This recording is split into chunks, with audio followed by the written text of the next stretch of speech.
আসসালামু আলাইকুম রহমতুল্লাহ বারকাতু।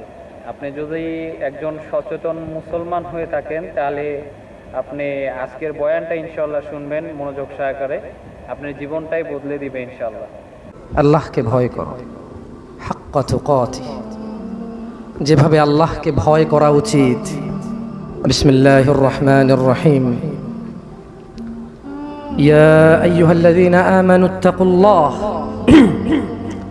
হাক্কা তুকাতিহ ওয়া লা তামুতুন্না ইল্লা ওয়া আনতুম মুসলিমুন।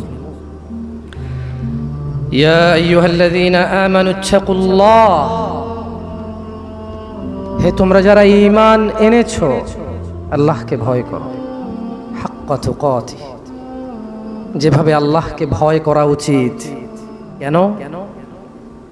ওনার হাতে তোমাদের জীবন, ওনার কাছে তোমাদের প্রত্যাবর্তন।